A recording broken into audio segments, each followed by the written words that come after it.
Okey.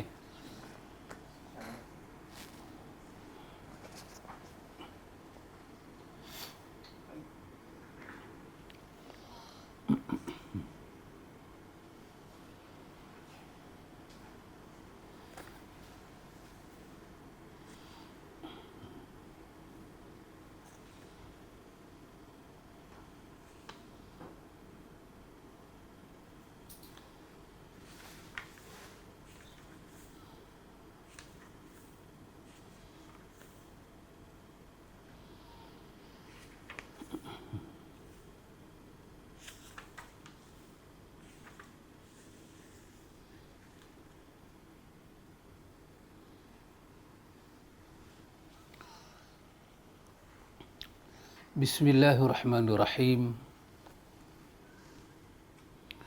Assalamualaikum warahmatullahi wabarakatuh.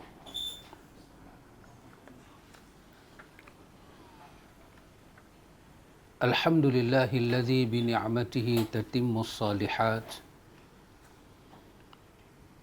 Asyhadu an la ilaha illallah wahdahu la syarika lah wa asyhadu anna Muhammadar Rasulullah. Allahumma salli wa sallim ala abdika wa rasulika wa ala alihi wa sahbihi wa man nasarahu wa wala. Amma ba'du. Alhamdulillah, summa alhamdulillah. Ikhwatul iman, ikhwatu fid din, a'azakumullah wa uhibbukum fillah. Dengan limpah kurnia daripada Al-Wahhab Al-Aziz, kita dapat menyambung kelas ta'lim kita ini walaupun di jauh malam. Tapi memandangkan ini adalah malam minggu, maka orang kata malam masih muda. Walaupun ayam berkokok, maka yang bermasalah itu ayam, bukan kita. Alhamdulillah, ikhwan.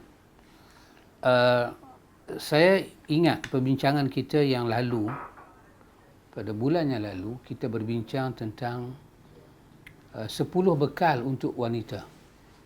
10 bekal untuk wanita. Yang ini saya ambil secara khusus daripada Daurul Mar'ah fi Nusratid Din. Ini nasihat yang diberikan oleh seorang wanita juga yang bernama Maram binti Saleh. Dia menulis tentang Daurul Mar'ah fi Nusratid Din. Dia menulis tentang pesanan-pesanan dia kepada wanita. Dia wanita, dia menulis pesanan kepada wanita supaya wanita-wanita yang ada pada zaman ini memberi tumpuan. Kerana kata dia, di antara sifat wanita itu leka dan lalai. Dia wanita. Saya bercakap ini daripada perspektif seorang wanita. Bukan saya itu wanita, saya mengambil pandangan dia. Dia menyebut tentang kalau wanita itu tak jaga diri dia, dia akan leka. Dia akan leka dengan apa? Satu, dia akan leka dengan dunia dia. Bila kata dunia wanita ini apa? Satu, kecantikan. Dia akan leka dengan dunia kecantikan dia, solekkan dia. Dia akan habiskan banyak duit dia untuk alat-alat solek. Pendek kata, dia cantik lah. Yang kedua, apakah dunia wanita? Bila sebut buat dunia wanita adalah pakaian dia. Ini dunia wanita. Yang ketiga, perhiasan dia. Benda-benda bernilai. Kalau zaman dulu kita kata mungkin mah. Tapi zaman lah mungkin kita kata mah, handphone, perkara-perkara yang menjadi kehendak dunia sekarang. Ketiga apa dia, ikhwan? Ketiga adalah harta. Wanita, dia suka kepada harta. Maka ramailah wanita tewas dalam dunia dengan orang yang berharta. Walaupun orang itu tidak ada akhlak, tidak ada agama, tapi dia tewas. Kerana harta itu menjadi taruhan. Kemudian apa, ikhwan? Kemudian dikatakan sebagai iradatul mar'ah, kehendak-kehendak dia. Yang bukan bersifat mah ke perak ke kebendaan, tapi kehendak dia. Dia ada satu kehendak dia. Katalah dia dah senang, dia dah kaya, dia dah cantik. Tapi dia ada lagi satu kehendak dia. Kehendak lain. Mungkin dia ada kehendak nak rumah yang elok ke, dia nak dia terkenal ke. Dia ada kehendak dia. Dan lagi satu apa dia ikhwan, career dia. Dengan apa dia berkarya. Dengan apa yang dia ada sekarang ni. Dan di ujung tu, barulah keluarga dia. Yang di dalamnya ada ibu dia, bapa dia, adik-beradik dia. Kalau wanita itu dia tidak menjaga diri dia daripada awal, tidak diberi pendidikan dan asuhan pada dia, maka dia akan hanyut dengan perkara-perkara di atas. Kemudian pula Al-Quran menyatakan kepada kita tentang zuyina linnasi hubbus syahawati minan nisa'i wal banin wal qanatirin muqantarati minaz zahabi wal fiddah sampai akhir ayat. Perkara yang pertama Allah sebut dalam ayat itu yang menjadi perhiasan kepada dunia ini adalah zuyina linnasi hubbus syahawati minan nisa. Tentulah annah di situ adalah laki-laki. Ini cara Quran berbicara.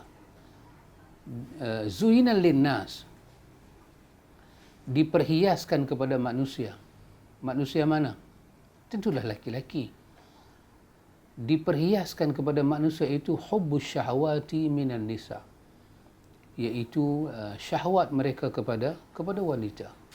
Barulah jatuh harta benda, barulah jatuh kuda, emas, perak, barulah jatuh tanah sebidang dan sebagainya. Maka andai kata wanita itu tidak menjaga diri dia, katalah wanita itu berjaya menjaga diri dia.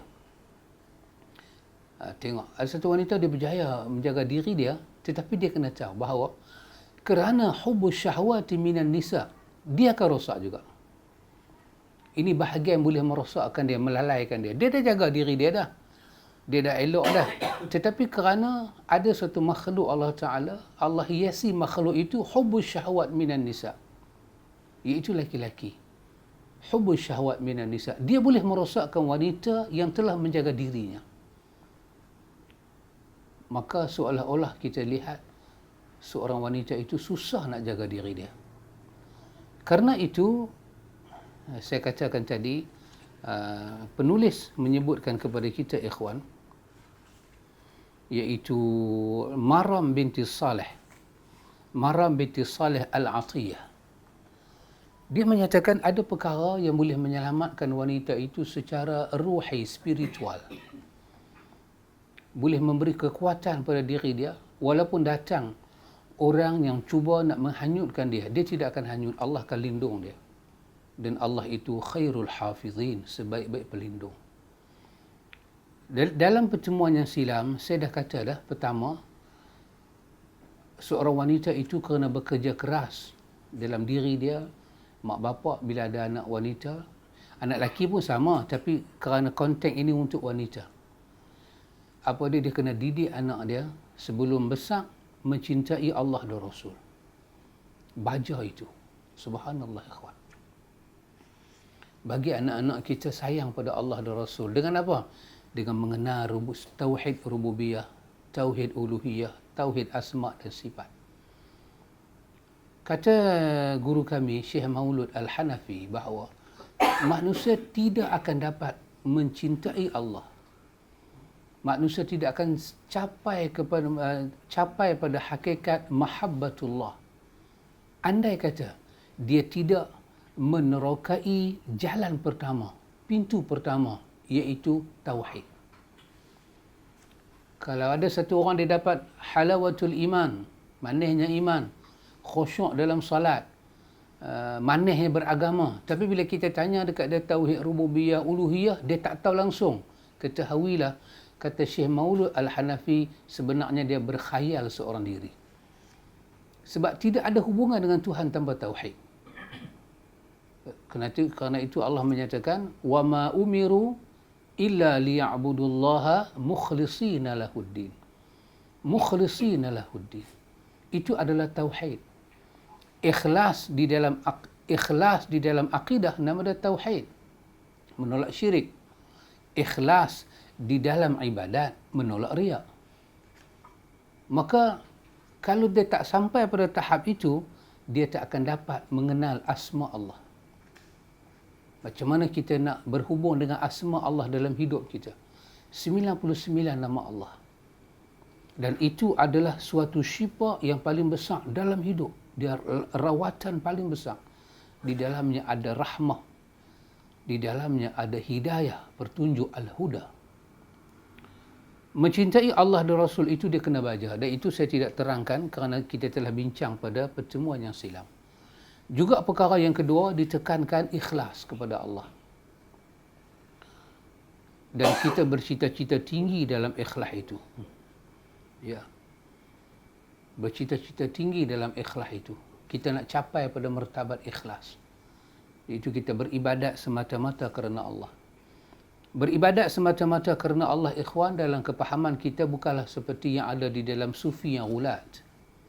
Iaitu apa dia? Beribadat tak mau syurga, tak mau apa. Hanya kerana Allah. Ini ulat. Ini satu kemelampauan. Ikhlas di sini adalah ikhlas semata-mata mengharap Allah. Mengharap seluruh kurnia Allah. Mengharap ke semua fadilat yang ada di sisi Allah. Itu makna ikhlas. Dengan tidak membawa hati kita kepada benda yang lain. Karena itu dalam perkara yang kedua ini Allah Ta'ala menyatakan kepada kita, Allah katakan bahawa man kana yuridu harsal akhirah nazid lahu fi harsih. Allah kata siapa yang yurid harsal akhirah, siapa yang nak sungguh, hati dia yurid, nak sungguh, mau sungguh habuan akhirat, harsal akhirah, Allah kata nazid lahu fi harsih. Bukan kata kami bagi akhirat tu pada dia, nazid lahu, kami tambah lagi. Yang kami nak bagi tu ada, kami tambah lagi. Tapi Allah kata, وَمَنْ كَانَ يُرِيدُ الْحَرْسَ الدُّنْيَا نُؤْتِهِ مِنْهَا وَمَا لَهُ فِي الْآخِرَةِ مِنْ نَصِيبٍ. Tapi barang siapa yang nak bahagian dan habuan daripada dunia semata-mata, Allah guna perkataan nu'tihi minha. Tadi untuk akhirat nazid lahu, untuk dunia nu'tihi minha. Dan wama lahu fil akhirati min nasib. Siapa yang nak sungguh daripada habuan dunia, nu'tihi minha, kami bagi dunia tu kat dia. Tanpa perkataan tambah. Dan tidak ada langsung bagi dia habuan dia untuk akhirat. Tapi untuk ayat akhirat tadi Allah guna perkataan nazid lahu, kami tambah untuk dia. Dalam ayat lain Allah guna perkataan waman yurid sawabad dunya nu'tihi minha. Allah kata barang siapa nak habuan dunia, sawab dunia. Dunia ni ada sawab, ada pahala dia. Pahala ni maksud dia apa, ikhwan? Hasil daripada kita bekerja keras, sempah pulah kita dalam dunia. Barang siapa nak sawab dunia, hasil dunia, dia buat tu dia nak tengok hasil, dia buat ni dia nak tengok hasil. Allah kata nu'tihi minha, kami akan bagi pada dia. Tapi kata Allah, wa man yurid sawabal akhirah nu'tihi minha. Dan barang siapa nak sawab akhirah, sawabal akhirah, pahala akhirat, juga kami bagi pada dia. Allah kata wasanajzi syakirin, dan Allah pasti memberi balasan kepada orang-orang yang bersyukur, dan Allah sangat adil dalam memberi balasan pada orang yang bersyukur. Kerana itu diasuh seorang ibu, bapa, asuh anak-anak mengenal erti ikhlas beribadat untuk Allah, mengharapkan Allah, benar-benar mengharapkan Allah, memohon taufik dan pertolongan kepada Allah Jalla wa'ala. Yang ketiga, itu juga telah kita bincangkan. Yang ketiga, perkara yang mesti kata Maram binti Saleh Al-Atiyah, perkara yang mesti diberi pada wanita ini, iaitu apa dia? Wanita ini dia memerlukan suatu kata-kata yang menggalakkan dia untuk melaksanakan perintah Allah. Dia perlu benda tu. Dia perlu apa bahasa lah kata apa? Booster. Penggalak. Galakkan itu dia perlu. Dia memang dia taat pada Allah, tapi Maram binti Saleh Al-Atiyah kata, kalau kita biar dia lagu tu, dia taat pada Allah, tapi dia taat macam kesuburan ketaatan itu macam pudak. Maka perlu diberi sepatah dua kepada dia, apa dia? Motivasi itu. Supaya dia giat melakukan amal-amal sunnah. Dia giat dalam melakukan, menyempurnakan ketaatan dia kepada Allah. Berzikir dia. Dia punya ibadat khususiyah dia dan umumiyah dia dapat dilakukan dengan sempurna. Karena itu dia kata, terdapat suatu hadis daripada Abi Hurairah radhiyallahu an. Hadis ini hadis Bukhari. Perlu dibaca pada wanita untuk hal ini, menggalakkan dia, memberi rangsangan pada dia. Hadis ini hadis qudsi. Nabi SAW menyebut tentang Inna Allah Ta'ala qala Man 'ada li waliyan faqad azantuhu biharbi. Allah kata, sungguh barang siapa menyakiti wali aku, maka Allah kata faqad azantuhu biharb, maka aku mengisytiharkan perang dengan dia. Siapa yang menyakiti wali Allah, maka Allah isytiharkan perang dengan dia. Ini satu perkara yang sangat besar, ikhwan. Nanti wali Allah tu siapa dia? Kita boleh baca surah Yunus. Allah cerita wali Allah itu ialah allazina amanu wa kanu yattaqun. Mereka yang beriman dan bertakwa, itu wali Allah. Wali ada banyak makna, tapi wali dalam hadis ni membawa makna hambanya yang saleh. Hamba Allah yang saleh. Kemudian di bawah hadis ni Allah menceritakan bagaimana dia jadi wali, bagaimana dia membaca. Maka Allah menyebut, وَمَا تَقَرَّبَ إِلَيَّ عَبْدِي بِشَيْءٍ أَحَبَّ إِلَيَّ مِمَّا افْتَرَضْتُ عَلَيْهِ. Allah menyatakan bahawa tidaklah hamba aku mendekat kepada aku dengan sesuatu yang lebih aku sukai daripada dengan melakukan apa-apa yang telah aku fardukan padanya.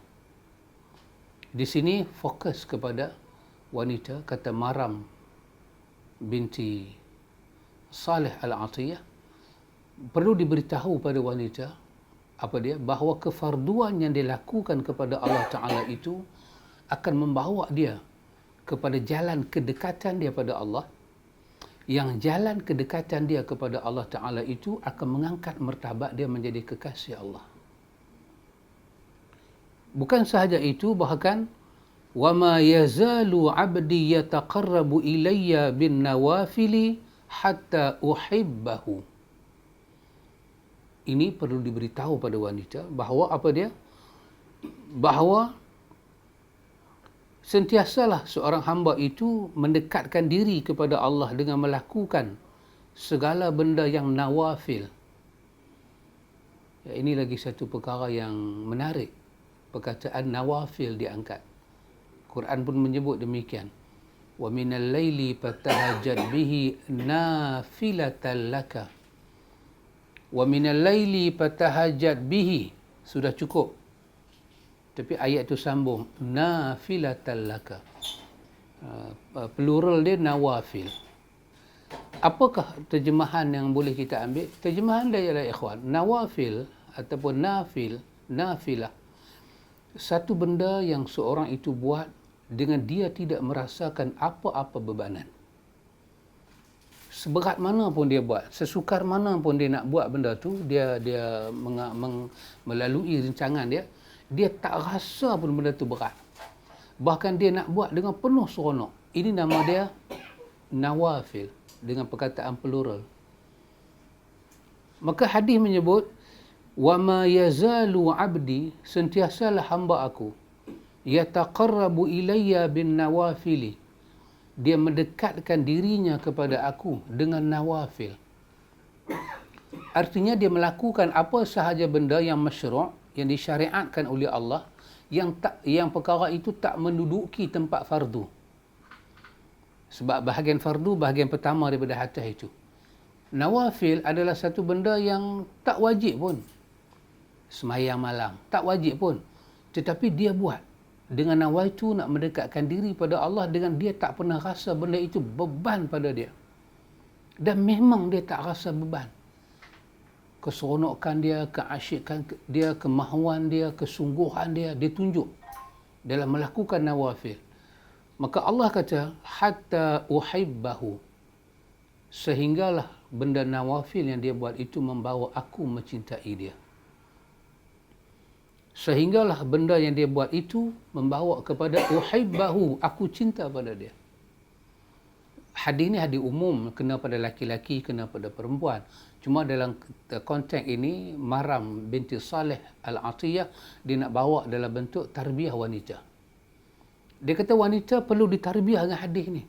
Sebab ini sebesar-besar hadis, sebesar-besar riwayat, kenyataan yang ada, yang memberi dorongan, motivasi, kekuatan, asuhan, tarbiyah, tasfiyah, tazkiyah, memberi suatu adab yang tinggi supaya wanita itu dapat motivasi yang kukuh dalam hati dia.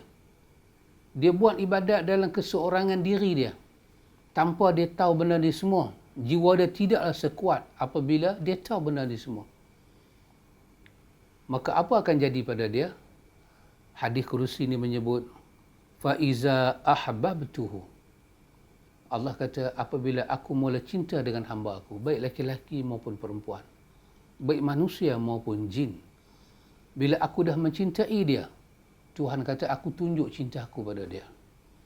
Kuntu sam'uhu alladhi yasma'u bihi, maka aku jadikan pendengaran dia, dengan pendengaran itu aku mendengar dengan dia.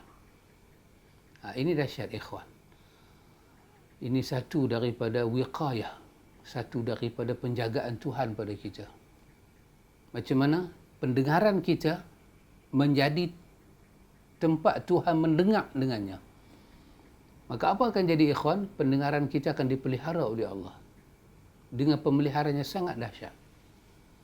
Kemudian wa basarahu alladhi yubsiru bihi, penglihatan dia yang aku melihat dengan penglihatan dia. Wa yadahu, tangan dia, alladhi yabshitu alladhi yabtishu biha, dengan tangan dia,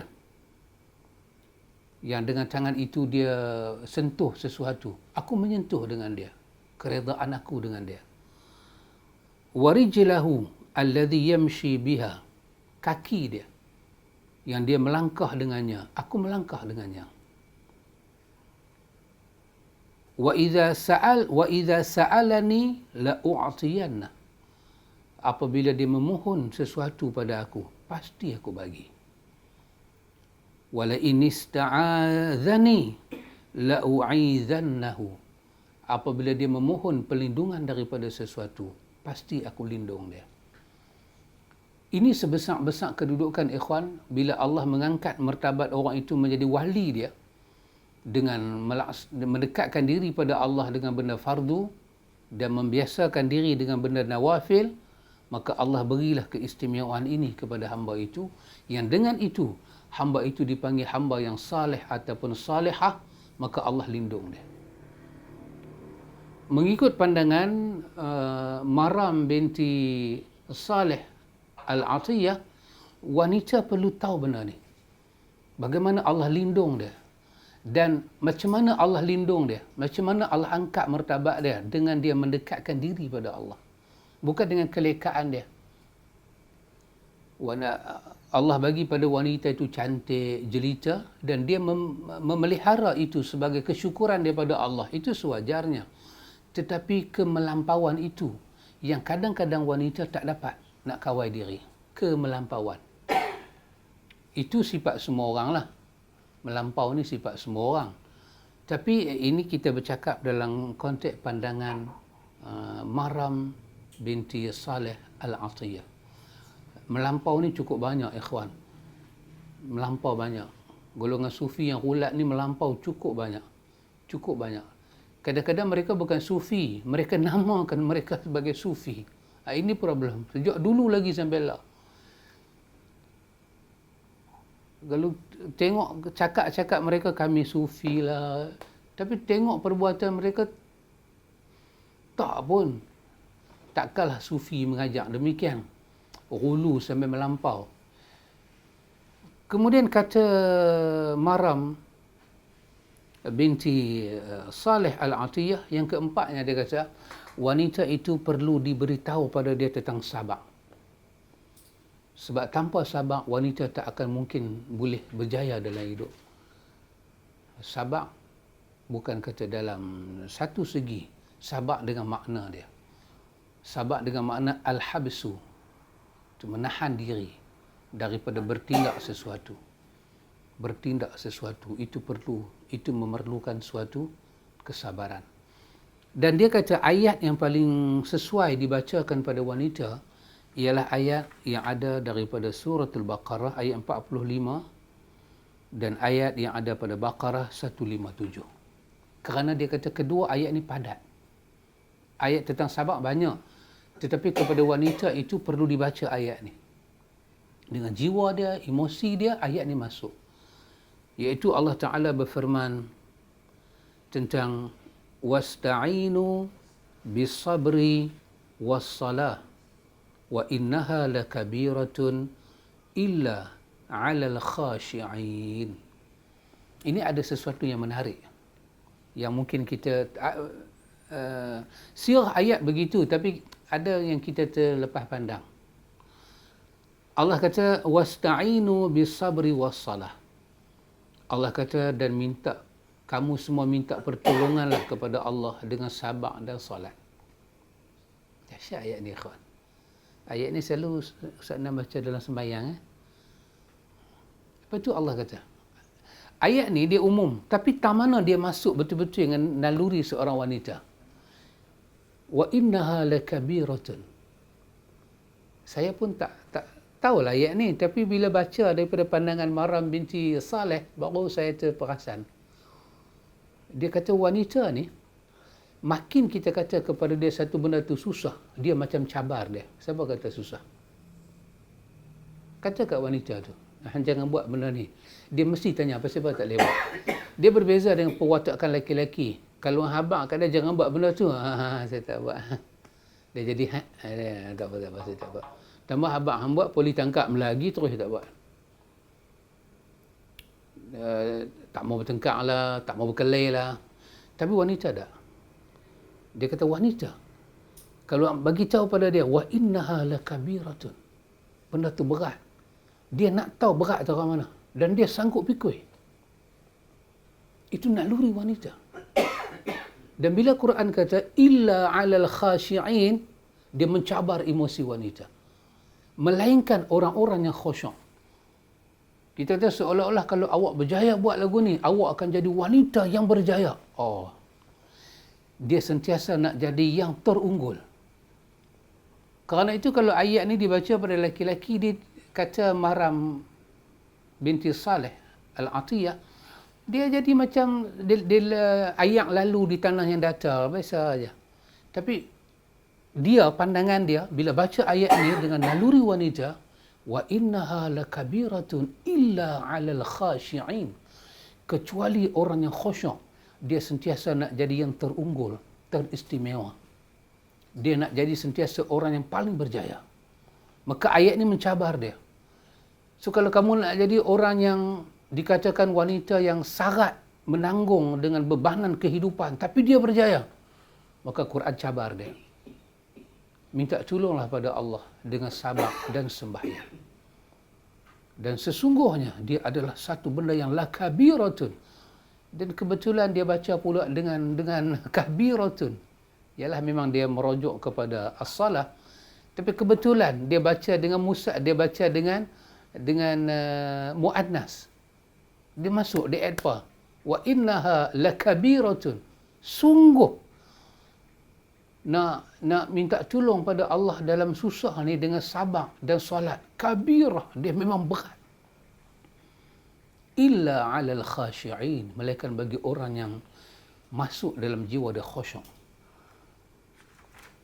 Dan ayat yang ada dalam Baqarah 157 itu, panjang ayat itu, ini juga selalu Ustaz Nan baca dalam solat. Maka di belakang itu Allah menyebut tentang ulaika alaihim salawatum min rabbihim wa rahmatun wa ulaika humul muhtadun. Ini adalah sebesar-besar balasan yang dikatakan, melainkan bagi orang-orang yang khusyuk itu mereka akan dapat apa? Mereka akan dapat ini. Mereka sabar, minta tolong pada Allah dengan sabar dan salat. Allah kata ulaika alaihim, mereka itulah yang ke atas mereka itu salawatum min rabbihim wa rahmatun. Salawatun dengan plural. Selawat, kebaikan daripada Tuhan mereka dan rahmat, dan mereka itulah orang yang mendapat petunjuk. Ini perlu diberitahu pada wanita, kata Maram bin Saleh Al-Atiyah. Kerana ramai wanita tak tahu tentang, kalau kita bahagikan ujian ini, katalah ujian ni ada 10 ujian. Nescaya wanita akan merasakan 8 ujian itu dalam diri dia. 2 aja laki-laki tanggung. Jadi kekuatan itu, cabaran itu lebih banyak pada wanita. Laki-laki 2. Namun wanita boleh ke depan, sedangkan dia menanggung ujian yang berat, dan laki-laki tak boleh bergerak ke depan walaupun ujian dia hanya 2. Ini hanya suatu pemisalan dibuat oleh Maram bin Saleh Al-Atiyah. Kerana itu ayat ni masuk dengan wanita, dan secara emosinya dapat kita lihat banyak kejayaan diraih oleh wanita daripada laki-laki. Dan saya rasa itu pun betul. Kalau kita duduk dalam sekolah, satu kelas, daripada sekolah rendah sampai menengah, kalau katalah dalam satu kelas itu ada 30 orang murid, ada 15 laki-laki, 15 budak perempuan, mesti yang ke depan budak perempuan. Dan laki-laki dia main, lagi sebulan nak periksa pun dia main, perempuan dah bertekun, main nak periksa. Banyak yang keluar daripada universiti ni yang sampai kepada Menara Gading adalah wanita. Mereka keluar dengan kejayaan mereka di Menara Gading. Bila tengok cabaran belajar itu, mereka galah banyak. Laki-laki kalau SPM tak lulus pun renyeh. Renyeh, tak ada apa-apa. Perempuan biasa dia akan menangis kalau dia tak pas. Sebab dia rasa dia belajar sungguh, dia berusaha sungguh, tiba-tiba tak dapat dia target, air mata dia turun. Laki-laki happy. Laki-laki dia belajar sungguh pun tak pas, tak ada apa-apa. Dia no problem, tak ada apa-apa. Dia tak habis, tak ada panjat pokoknya. No problem. Ayat ini masuk dengan naluri wanita. Pasal itu dia akan jadi orang yang bila kata tak boleh, dia akan cabar tak boleh itu pasal apa. Laki-laki bila kata tak boleh, dia renung banyak, dia fikir banyak. Dia stop start, dia ghostan ke belakang. Wanita dia akan langkah 2 tapak ke depan, laki-laki 2 tapak ke belakang. Maka bila dibacakan ayat ini tentang ulaika alaihim salawatum min rabbihim wa rahmatun wa ulaika humul muhtadun, maka dia sangat masuk. Yang kelima, perlu diberitahu pada wanita itu tentang tawakal kepada Allah. Ini semua perkara secara dakhili, secara dalaman yang merawat, yang memendung wanita itu, jaga wanita itu. Apa dia? Maram bin Saleh dia membawa ayat ketiga daripada surah Talaq wa man yatawakkal 'ala Allahi fahuwa hasbuhu. Ini pun kata Maram binti Saleh Al-Atiyah sangat menarik dengan wanita, iaitu pada perkataan Allah kata fahuwa hasbuhu, cukup. Ya. Dan secara emosinya orang dalam hidup ni cukup, dia akan rasa cukup adalah wanita. Bila tercapai hajat dia akan kata cukup. Orang lelaki jarang kata cukup. Orang lelaki ni walaupun dia kata cukup, tapi cita-cita dia tinggi. Dia beza dengan wanita. Wanita cita-cita dia tinggi, tapi kecukupan itu akan jadi handbrake dalam hidup dia. Stop. Bila dia rasa dah cukup, ya, dia berhenti. Bila dibaca ayat ni kepada wanita, Allah menyatakan wa man yatawakkal 'ala Allah fahuwa hasbuh. Dia menarik jiwa wanita itu untuk tawakal.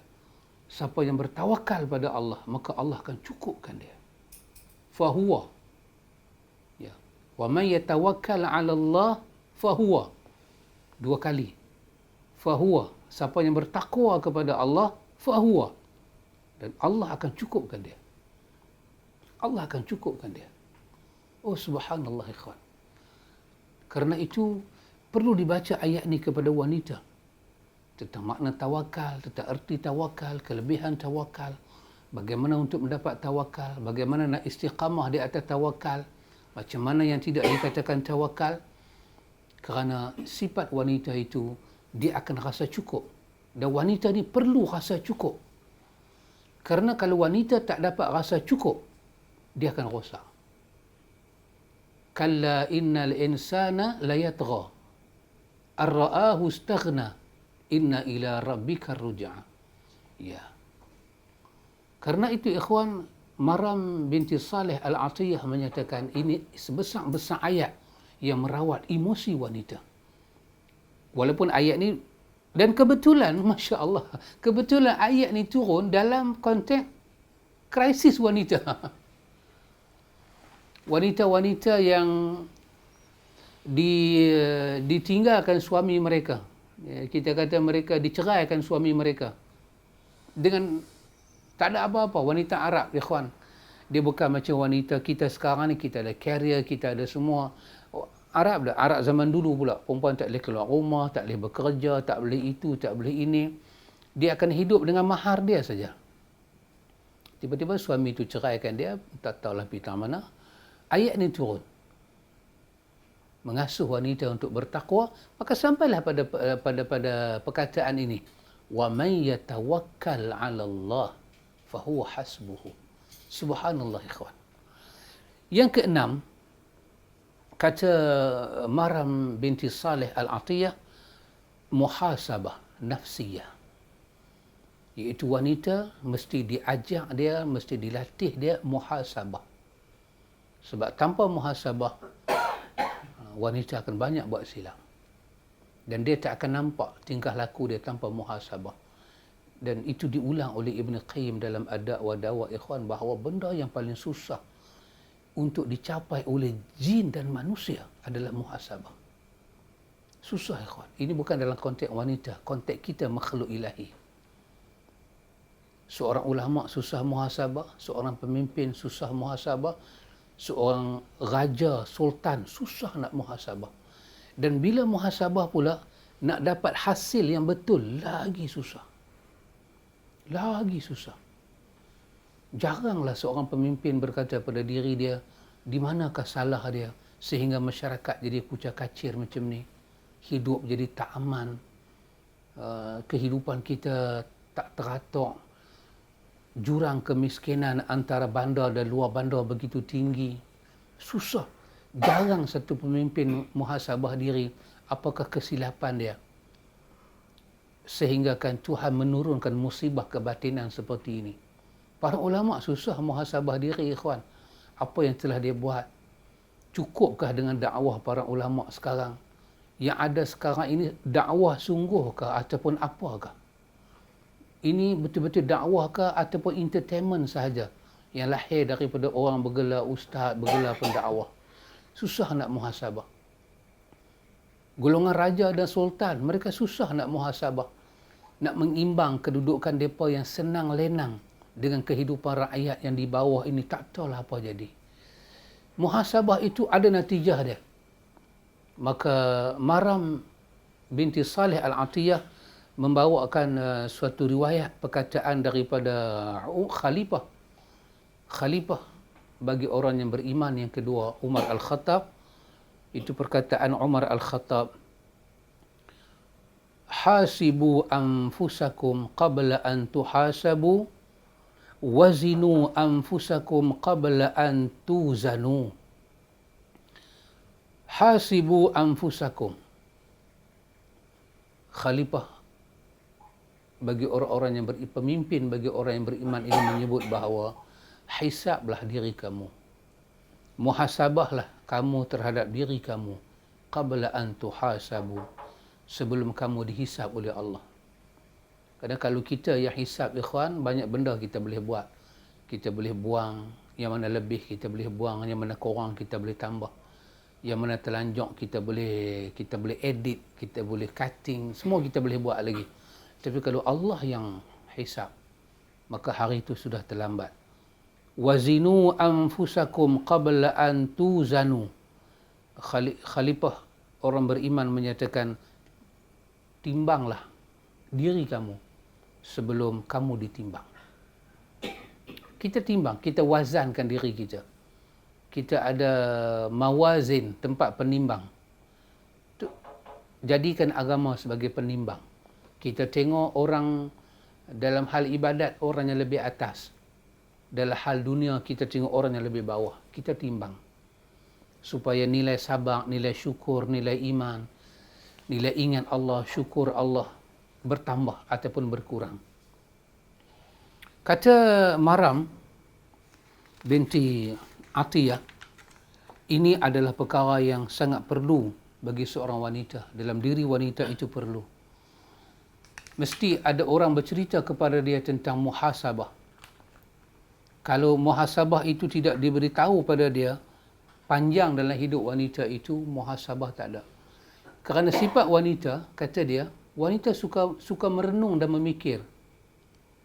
Tapi kebanyakan wanita dalam renungan dia, fikiran dia, hilang muhasabah. Dia tak boleh imbang antara fikiran dia dengan muhasabah. Dan dia ingat memikir sesuatu dalam jangka masa yang panjang, dia kira itu muhasabah. Itu bukan muhasabah. Muhasabah ini kita nak tengok daripada ujung rambut sampai bawah tapak kaki. Tak mana lebih, tak mana kurang, tak mana sempurna, tak mana cacat. Dan hasil muhasabah itu sesuatu yang menyakitkan. Susah kita nak terima. Dan wanita bila dia muhasabah, dia akan dapat lihat diri dia, biasanya dia akan menangis. Tangisan dia ada dua. Sama ada redha, dia berani berhadapan dengan muhasabah itu, hasil dia, ataupun dia akan menafikan. Muhasabah punya ayat untuk semua orang. Tapi kita sedang bahas untuk konteks wanita. Itu Allah Ta'ala menyatakan, wal tanzur nafsum ma qaddamat lighad. Ma qaddamat lighad. Apa yang kita nak bawa bertemu Allah besok? Ma qaddamat lighad. Wattaqullah. Yang ketujuh, kata dia, perlu diberitahu pada wanita ini, perkara yang boleh mengimbang hidup dia adalah tentang sahabat-sahabat yang saleh, yang baik-baik. Wanita gagal mencari kawan yang baik-baik. Subhanallah. Itulah dibacakan kepada wanita ini, kata Maram binti Saleh, hadis daripada Abu Musa Al-Asy'ari yang diriwayatkan oleh Imam Bukhari dan Muslim, tentang Nabi menyebut, innama mathalul jalis as-salih wal jalili su wa jalili saw kahamilil misk wa nafikhil qir fahamilul miski imma an yuhdhiyaka wa imma an tabta'a minhu wa imma an tajida minhu rihan tayyibatan wa nafikhul kir imma an yuhriqa thiyabaka wa imma an tajida rihan khabisatan. Hadis ini kata dia perlu dibaca oleh wanita dengan suatu penerangan yang betul. Iaitu kekasih kita menyebut, ini kalimah yang keluar daripada mulut kekasih Allah, semulia-mulia mulut. Perumpamaan, innama mathalul jalis as-salih. Perumpamaan kawan yang saleh dengan jalis as-saw, dengan kawan yang buruk akhlak, yang tingkah lakunya tak senonoh, yang hati perut dia tak betul, fikiran dia sengit. Kahamilil miski wa nafikhil kiri. Perumpamaannya seperti mana pembawa minyak wangi dan seorang nafikh al-kir, pandai besi. Seorang yang boleh pukul besi, pandai besi. Fahamilul miski imma an yuhdhiyaka wa imma an tabta'a minhu. Orang yang bawa minyak wangi ni, kemungkinan dia akan bagi minyak wangi itu kepada kita, Nabi kita. Ataupun dia kalau tak bagi minyak wangi, kita akan beli minyak wangi. Kok mana pun kita akan dapat wangi, sama ada dengan dia bagi atau kita beli. Kita dapat manfaat wangi itu. Nabi kata, wa imma an tajida minhu rihan tayyibatan. Kalau kita tak beli, dia tak bagi, Nabi kata satu benda akan jadi. Apa dia? Tajidu minhu rihan tayyibatan. Wangi itu akan mai. Rih dia akan datang pada kita. Bau dia itu akan datang pada kita. Kita akan bau wangi. Akan menyinggah ke baju kita. Tapi menyinggah tu taklah sama seperti mana kita beli, kita calik ataupun dia calik ke baju kita. Tapi kita akan rasa wangi itu. Nabi sebut 3. Sama ada dia bagi 1, kita beli, atau yang ketiga paling kurang, wangi itu mai sendiri. Itulah dikatakan al-jalis as-salih. Teman, al-jalis bermakna orang yang kita duduk dengan dia, kita rapat dengan dia, tapi dia saleh. 1 daripada 3 itu akan jadi pada kita manfaat. Tapi Nabi kita berbeza dengan nafikhul kir, yang dikatakan pandai besi ni. Imma an yuhriqa siyabaka wa imma an tajida rihan khabithatan. Orang yang pandai besi ni, Nabi sebut 2 aja. Salah satu akan jadi pada kita. Apa dia?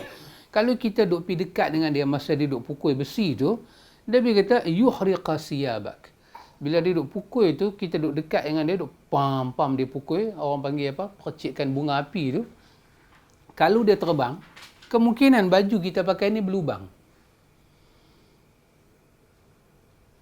Dulu ada satu kawan isap okok, dia buang tu kan, dia kena di sini. Berlubang, saya balik baju berlubang. Wah, kita tak isap okok, baju berlubang.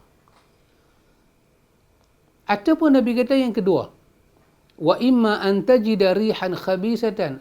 Kamu tak kena dia punya bunga api yang mercik tu, kamu akan bau khabisah, bau yang buruk, bau yang busuk daripada besi yang dibakar tu. Maka perlu diberitahu pada wanita dalam dia berkawan, dalam dia mencari teman yang baik, yang boleh membantu dunia dia, akhirat dia, akhlak dia. Wanita perlu bekerja keras dalam mencari kawan untuk apa? Untuk membantu dunia dia, akhirat dia, akhlak dia. Maram binti Saleh membawa ayat 28 daripada surah Al-Kahfi. Ayat ini benar-benar memberi suatu motivasi yang tinggi dalam mencari kawan. Ayat ini menyatakan wasbir nafsaka ma'al ladzina yad'una rabbahum bil ghadah wal 'ashyi bil ghadawati wal 'ashyi yuriduna wajhah. Allah menyatakan sabarlah dan bersabarlah kamu atas orang-orang yang menyeru Tuhan mereka di waktu pagi dan di waktu petang. Yuriduna wajhah. Mereka itu menghendaki wajah Allah. La ta'du 'ainaka 'anhum turidu zinatal hayatid dunya. Allah kata janganlah sekali-kali ta'du 'ainaka, berpaling mata kamu daripada mereka, meninggalkan mereka. Mungkin tak sabar. Depa ni orang bagus, mengharapkan Allah, tapi adalah sedikit karenah mereka yang sebagai manusia kita tak suka, tapi hati perut depa bagus, akhlak depa bagus. Cuma ada sedikit karenah depa kita tak berkenan. Janganlah kerana itu ta'du 'ainaka, kita palingkan mata kita. Kita palingkan mata kita ke arah lain, ke arah mana? Turidu zinatal hayatid dunya. Kita mencari kawan-kawan lain yang boleh memberi kepada kita perhiasan dunia. Allah kata jangan. Wala tuti' man aghlafna qalbah. Allah kata janganlah kamu ikut orang-orang yang lalai hati mereka. An zikrina, daripada ingat kami.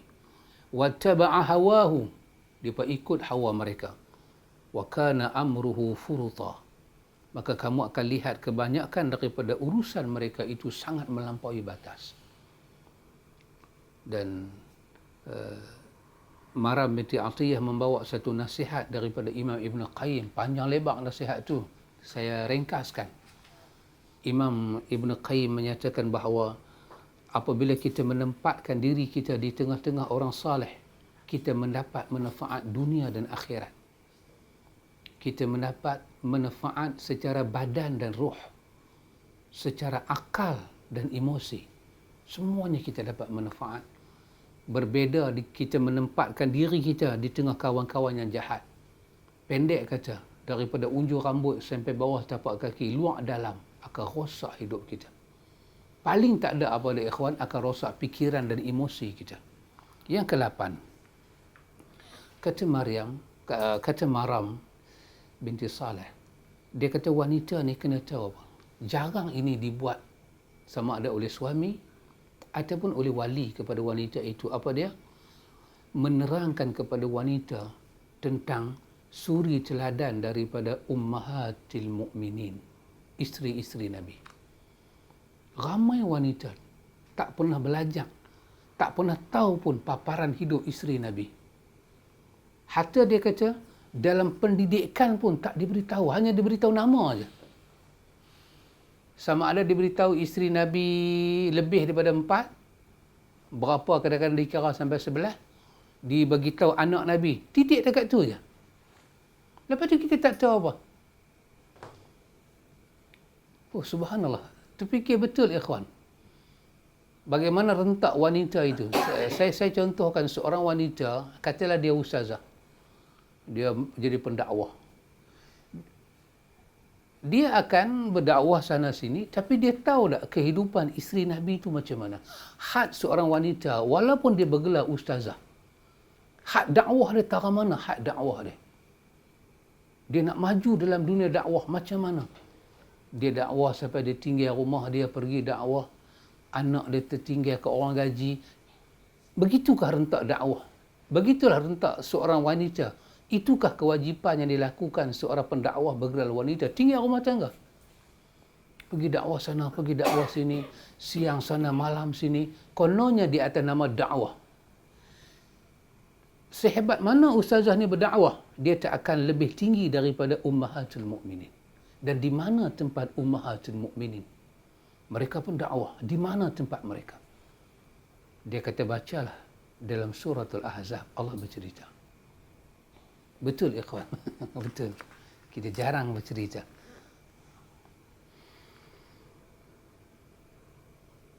Ada satu buku ditulis oleh Dr. Khalid Muhammad. Saya keliru sama ada Khalid Muhammad atau Khalid Mahmud. 2 jilid bercerita tentang isteri Nabi. 2 jilid. Isteri Nabi aja. Bagaimana dakwah mereka, kehidupan mereka. Subhanallah ikhwan. Bagi yang boleh Arab, bacalah Syiar Alam An-Nubala. Tengok bagaimana Az-Zahabi cerita kehidupan Aisyah. kehidupan Khadijah. Yang kesembilan, kepada wanita itu mesti dibisikkan kepada dia tentang dia kena berpegang teguh dengan janji Allah secara istiqamah, kerana Allah pasti akan tolong dia. Ya. Kerana kenapa demikian perlu? Kerana dia kata salah satu daripada sifat wanita, dia akan gelabah bila dia bermasalah dan dia akan cari pertolongan secepat mungkin. Subhanallah. Kadang kita tengoklah sifat wanita daripada sudut laki-laki. Sekarang kita tengok daripada pandangan wanita. Dia wanita, dia beritahu. Mungkin pengalaman dia dengan anak-anak dia ataupun dia tu sendiri sebagai wanita yang membesar. Pasal tu ada wanita, dia biasa-biasa dia okey, dia stabil, dia hebat. Bila dia kena aja masalah, dia akan rosak. Sebab dia akan cari pertolongan dengan sebegitu cepat dan ramai orang akan ambil kesempatan dalam memberi pertolongan. Maka perlu dibuat apa pada wanita? Perlu diberitahu pada dia ayat 40 dalam surah Al-Hajj bahawa Allah pasti tolong dia. Ayat ini umum, tapi ini konteks wanita. Allah menyatakan, وَلَا يَنْسُرَنَّ اللَّهُ مَنْ يَنْسُرُهُ إِنَّ اللَّهَ لَقَوِيٌّ عَزِيزٌ. Allah menyatakan, sungguh Allah pasti menolong orang yang menolongnya. Orang yang menolong Allah. Allah Maha Suci Allah daripada perlu pertolongan, tapi orang yang menolong agama Allah, orang yang duduk dalam agama Allah, Allah pasti tolong kerana Allah itu Qawiyyun Aziz. Allah itu Qawi, maha kuat, maha gagah, dan Aziz, maha perkasa. Dan yang ke-10, kena bagi tahu pada wanita, kena didik wanita itu dengan apa? Dengan kematian. Merenung alam kematian, syurga dan neraka. Dia akan imbang emosi wanita. Kerana jarang wanita diberi penerangan tentang kematian daripada ilmu yang betul. Kadang-kadang diberi, wanita tu boleh menangis bila cerita pasal mati, tapi kadang-kadang dia cerita daripada jalan yang salah. Maka perlu dibimbing kepada mereka supaya mereka itu zikrul maut, ingat kepada mati, merenung tentang syurga dan neraka. Salah satu perkara yang kita buat, selalu saya ulangkan ikhwan, kata Imam Qurtubi, kita bangkit sembahyang malam, salah satunya ialah kita merenung tentang kehidupan kita di akhirat. Itu satu daripada amalan kita. Kita muhasabah, tafakur, kita tadabbur hidup. Mengenang syurga, dia akan bawa hidup kita tenang. Mengenang neraka, dia akan menenangkan naluri hidup kita. Bila kita kenang syurga, bila kita kenang nikmat Tuhan kepada kita di dunia dengan nikmat syurga, akan hilang bongkak, sombong, takabur, arrogant kita akan hilang. Kenapa? Sebesar-besar nikmat dalam syurga masih tak dapat dibanding dengan sebesar-besar nikmat di dunia masih belum dapat dibanding dengan sekecil-kecil nikmat dalam syurga. Kata Syekh Uthaymin, dia kata apa? Dia kata hanger dalam syurga terbuat daripada mah untuk gantung baju. Dan di mana tempat mah dalam dunia? Kalau orang tu ada mah, cukup kaya. Ada Lombong, ada orang Melayu kita, orang Malaysia. Ada, bukan kata satu lombong mah, 2, 3, 4, 5, 6, 7, 8 lombong mah di luar negara. Kaya.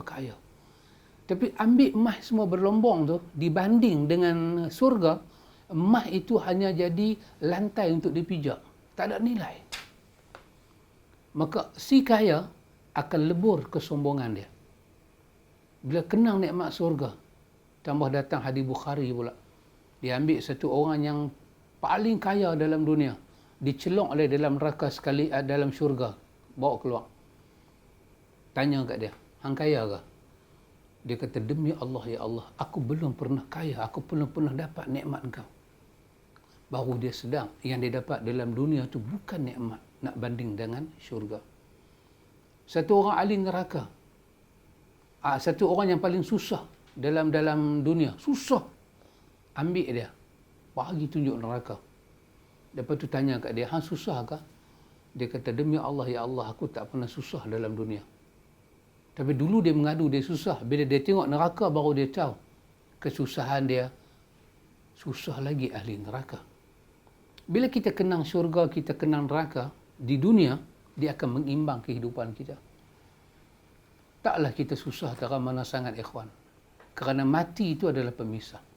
Dan kepada wanita, perlu diberitahu perkara-perkara ini supaya dia ada wiqayah, terjaga emosi dia. Ikhwan, ini di antara 10 perkara yang disebut oleh Maram bin Saleh Al-Atiyah. Bekal wanita, bekal seorang wanita. Zadul mar'ah, bekal bagi seorang wanita. Dia perlu ada benda ni. Sehebat mana dia nak pergi. Dia nak jadi ahli politik ke? Dia nak jadi apa sekalipun. Dia kena tahu benda ni. Diri dia sebagai wanita, dia kena tahu. Dia kena sayang Allah dan Rasul. Yalah, kalau kita jadi wanita biasa-biasa ni, okey lah, ikhwan. Tapi bayang kalau kita ni wanita yang dipanggil somebody. Kita anak orang terkenal. Kita anak orang kaya. Kita anak korporat. Kita anak dahsyat-dahsyat lah. Kekayaan ayah kita, kekayaan mak kita itu 7 keturunan kita makan tak habis. Perlu benda ni untuk mereka. Wanita yang bergelar artis di luar sana, perlu benda ni, ikhwan. Wanita yang kebetulan Allah mentakdirkan mereka jadi anak raja, anak sultan, anak agung, lagi perlu benda ni, ikhwan. Anak menteri itu menteri ini, lagi perlu.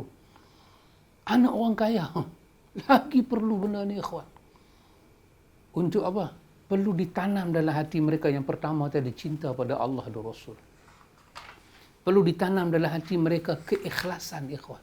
Ketinggian keikhlasan. Perlu ditanam dalam diri mereka apa dia, ikhwan? Motivasi dalam melakukan ketaatan pada Allah, kewajipan. Apa mereka dapat? Allah akan angkat martabat mereka jadi wali Allah. Perlu ditanam dalam minda mereka nilai kesabaran. Ditanam dalam diri mereka itu tawakal kepada Allah. Ditanam dalam diri mereka itu muhasabah diri.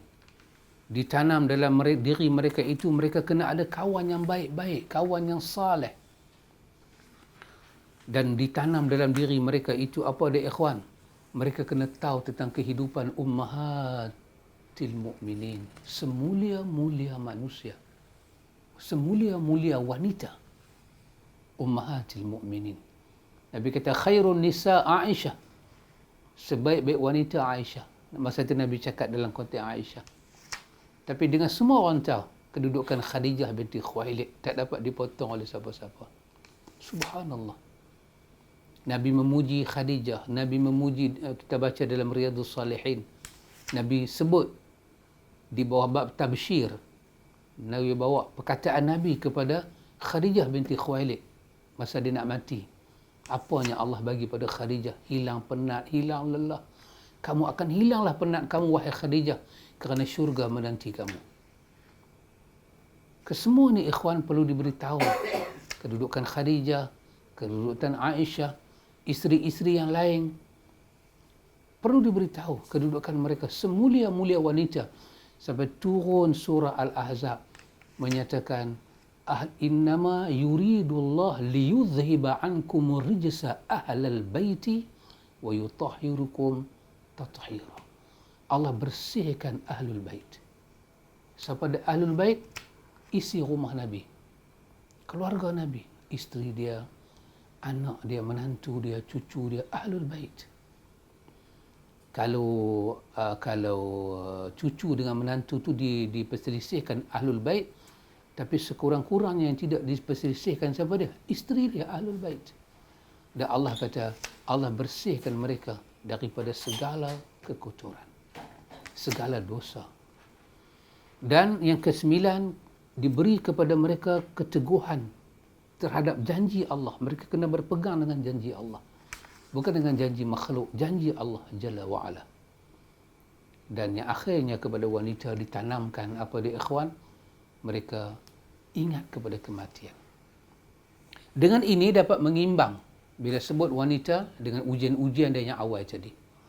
InsyaAllah, ikhwan, selepas ini sebagai kita menyambung bacaan buku kecil kita ini, saya akan terangkan sedikit lagi, lebih kurang dalam 10 perkara juga, berkaitan dengan apa dia? Apabila wanita ini dia menjaga diri dia dengan baik dengan 10 perkara awal tadi, dia akan mendapat buah ataupun hasil daripada penjagaan dia terhadap diri dia. Bila dia jaga diri dia betul-betul dengan dia ikut perkara-perkara di atas, Allah akan bagi pada dia beberapa faedah. Maram binti Salih Al-Atiyah, dia memilih 10 perkara. Dia kata ini perlu diberitahu pada wanita. Sebenarnya lebih daripada ni, tapi yang ni dia kata di antara benda yang mesti sampai ke telinga wanita. Dan selepas itu insya-Allah ikhwan, dia akan menutup perbicaraan dia ini dengan dia akan menerangkan lebih kurang dalam 6 perkara yang menjadi sebab kenapa wanita itu terlalai dalam hidup. Sebenarnya sebab-sebab dia terang ni bukan kata kena wanita saja, kena pada kita pun lelaki-lelaki juga. Tapi konteks penulisan dia ini untuk wanita. Apabila dia selesaikan benda ni ikhwan, dia selesaikan bercakap benda ni, maka di ujung tu dia menyebut satu perkataan. Apabila wanita boleh jaga diri dia begini, maka dia kata, pijaklah di bumi mana kamu nak pijak. Berkaryalah dengan apa karya kamu nak berkarya. Rentaslah laut mana kamu nak rentas, sama ada nak sambung belajar ke, nak berhijrah ke, pergilah. Nescaya kamu akan lihat rahmat Tuhan di mana-mana. Tapi kalau kamu tak siapkan diri kamu dengan benda ni, maka janganlah kamu berani meneroka dunia yang penuh dengan gelombang ujian. Seolah-olah seperti ombak di atas ombak. Jadi kerana itu ikhwan, saya merasakan perlulah kita bagi tahu sedikit sebanyak tentang tulisan daripada seorang wanita, daripada pena wanita kepada wanita, yang manfaat dia sampai juga pada lelaki-lelaki. Sebab yang baca ni jantan jugalah, mengambil manfaat. Saya baca, saya mengambil manfaat tulisan dia. Dia tulis dalam edisi Arab. Alhamdulillah, jasa-jasa dibuat oleh banyak orang ikhwan, seperti Adi Ikhwan Ali. Dia telah menterjemahkan tulisan ini dengan baik sekali, tentang Daurul Mar'ah fi Nusratid Din. Itu bagaimana seorang wanita, sebenarnya asal tulisan buku dia ini, kalau kita terjemah, bagaimana seorang wanita itu mendapat bantuan Allah. Bagaimana seorang mar'ah itu mendapat bantuan Allah. Macam mana Allah tolong dia. Maka dia susunlah tajuk-tajuk ni. Ramai wanita, ada wanita jadi wartawan. Ada wanita jadi wartawan, pembaca berita. Ada wanita jadi itu, jadi angkasawan. Ada wanita bawa kapal terbang, bawa feri, bawa bot. Itu memang tidak ada masalah. Tetapi perlu dia tahu. Dia jadi pemberita ke, dia jadi reporter ke, apa benda yang dia kena buat? Dia kena tunjuk perkataan dia, tingkah laku dia, pakaian dia, dia mencintai Allah dan Rasul. Sebab dalam huraian dia itu panjang, saya potong-potong. Wanita kena tunjuk pada diri dia, pada karier yang dia masuk, dia mengutamakan Allah dan Rasul. Macam mana pakaian dia? Kalau dia polis, dia wanita, dia polis, dia custom, dia immigration, dia kena tunjuk.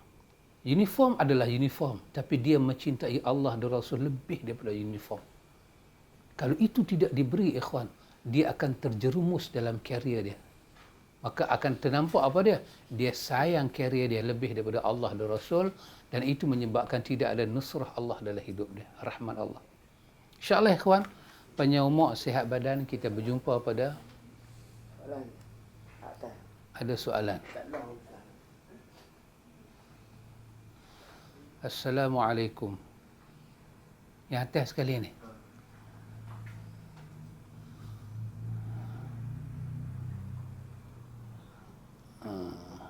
Bolehkah memberi nama-nama bermula dengan Nurul di hadapan seperti Nurul Izzah? Jangan lupa Ustaz, esok mai Seri Kembangan. Ustaz lah dah ramai. Ustaz lah saya tak boleh mai. Bolehkah memberi nama anak-anak bermula dengan Nurul di hadapan, letak perkataan Nur di hadapan, contoh Nurul Izzah, Muhammad Azizi bin Azmi. Wallahu ta'ala alam, sahabat Muhammad Azizi, bolehkah bubuh nama anak kita start dengan Nurul? Nurul. Saya nak abang ke mana? Nurul itu sebenarnya nur. Tulisan nun waw ra. Nur. Kita baca rul. Bila kata rul bermakna lepas daripada ra baris depan tu dia mesti ada huruf sambung. Nurul itu perkataan yang salah. Dari segi apa nak kata? Dia sepatutnya kalau nak berhenti nurun ataupun nur. Dia tak boleh berhenti nurul. Kalau berhenti nurul, dia kena ada sambungan dia. Nurul apa? Nurul Izzah. Betul lah. Apa dia? Cahaya Izzah kemuliaan. Macam Syamsul. Dia tak boleh berhenti. Dia kalau Syamsul, dia kalau berhenti Syamsun. Dia kena, kalau Melayu SUN apa? SUN sun, apa dia? Samsun, dia tak boleh L. Kalau Syamsul sambung Samsul apa? Samsul Badriyah ke? Samsul Dhiya ke? Bermakna perkataan sul tu dia mengheret kalimah lain kena mai. Tapi orang Melayu dia bubuh Nurul. Nama anak saya Nurul. Patut Nurul apa? Nurul Aini ke? Nurul Ain saja ke? Nurul Izzah ke? Nur apa? Nurul Iman ke? Nurul Ihsan ke? Itu sambunglah. Jadi nak letak perkataan nur di depan itu boleh ke tak boleh? Maka jawapan dia boleh dan tidak ada larangan pun. Boleh insya-Allah. Nak pakai nur nama laki-laki pun boleh. Nak pakai nur nama perempuan pun boleh. Plural dia Anwar. Anwar tak payah sambung Anwar. Nak sambung Anwarul. Macam Anwar Ibrahim. Contoh. Itu nama yang bagus. Mau bagus lagi Datuk Seri Anwar Ibrahim. Oh, lawan tetap lawan. Wallahu taala a'lam. Ya. Salwa Muhammad Arif. Salwa pula. Apakah hukumnya wanita solat jenazah?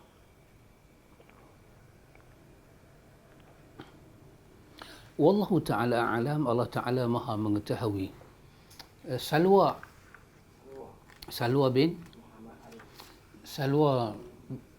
binti Muhammad Haris. Soalan dia, apakah hukum wanita salat jenazah?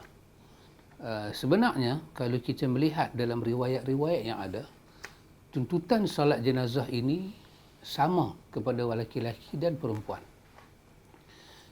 Dalam banyak riwayat Muslim kita akan jumpa Aisyah radhiyallahu anha, dia bertanya, adakah kamu nak salat jenazah ini sebelum, adakah kamu nak tanam jenazah ini sebelum disalatkan oleh aku adalah ibunya. Maka wanita-wanita zaman dahulu mereka suka dengan salat jenazah. Dan wanita, apakah hukum wanita sembahyang jenazah? Hukumnya sangat dituntut, muakkad. Cuma wanita-wanita di Malaysia ini diajak dengan satu kaedah hukum. Pasal itu macam tak galak lah, tak apa. Dalam hukum fiqh yang dipakai, khususnya dalam mazhab Syafi'i, dia kata wanita sembahyang solat jenazah, hukum dia sunat, boleh. Tetapi kalau wanita sahaja sembahyang jenazah, kefarduan itu tak terangkat. Kerana kefarduan sembahyang jenazah, uruskan jenazah daripada mandi, kapan, sembahyang dan tanam adalah kepada laki-laki. Jadi wanita boleh semayang, tetapi tidaklah mengangkat kefarduan itu. Mesti ada juga orang lelaki-lelaki yang semayang. Jadi, bila ada hukum ni, maka banyak guru-guru agama kita, bila dia mengajar lagu ni, dia pakai had di belakang tu. Wanita kalau semayang pun tak hilang fardu kifayah. Jadi dia faham macam, tak hilang apa, apa semayang buat apa. Macam tu dia faham. Akhirnya tidak ada penekanan. Bila kita pergi keluar, Masjidil Haram, Masjid Nabawi, kita tengok ada je jenazah, wanita akan terlibat. Sebab apa? Sebab semayang sahaja dapat 1 qirat. Sampai ke tanah kubur dapat lagi 1 qirat. Sampai ke tanah kubur tu maksud dia kita usung sampailah kita letak dia dalam tanah, kita urus, dapat lagi 1 qirat. Jadi Aisyah sangat cemburu kalau ada mayat ditanam tak diberitahu pada dia. Maka dia akan kata, adakah kamu tanam mayat ni tanpa ibu dia sembahyang? Sebab Aisyah dipanggil Ummahatul Mukminin. Jadi sangat digalakkan. Jadi kalau ada mana-mana tempat wanita berpeluang sembahyang jenazah, sembahyanglah. Sembahyanglah. Jangan tinggalkan. Jangan pergi macam tu aja, duduk sah di belakang sembahyang. Maka tak sepatutnya dalam masjid itu mereka tak membenarkan wanita sembahyang. Bila sembahyang jenazah, wanita tak perlulah duduk dalam dia punya apa? Sah yang terai itu. Dia keluarlah main dekat sikit. Dengan pakaian dia tak perlu rokok, dia tak perlu sujud, apa lebih mudah. Dia berpakaian biasa pun boleh dah, dengan hanya berwuduk, tak ada rokok, tak ada i'tidal apa. Hanya qiyam begitu saja, lebih mudah untuk dia salat. Jadi kalau wanita jenis sembahyang rokok dan sujud pun dia boleh pergi ke masjid, apatah lagi sembahyang tak ada rokok sujud, lebih afdal dia buat, lebih terbendung pergerakan dia. Jadi salwa saja kan, tanpa siti kan. Salwa, kalau ada jenazah sembahyang, kerana akan dapat qirat. 1 qirat itu sama dengan jabalain azimain, 2 jabal yang besar, Jabal Uhud yang besar. Jadi nanti kita bila pergi umrah, kita sampai ke Madinah, kita sampai di kawasan Uhud, bukalah mata kita tengok Sat Uhud. Tinggi dia, besar dia, cara dia terbentuk, warna dia tidak menyerupai bukit-bukitnya lain. Dia sangat istimewa. Maka sebesar itu semayang satu qirat itu seperti 2 jabal, 2 Uhud yang besar. Maka kalau terlepas pahala ni, rugilah kita. Wallahu ta'ala a'lam. Ada lagi? InsyaAllah kita sambung pada edisinya akan datang. Subhanakallahumma wa bihamdika asyhadu an la ilaha illa anta astaghfiruka wa atubu ilaik. Subhanakallahumma wa bihamdika. Wassallallahu ala nabi Muhammad walhamdulillah.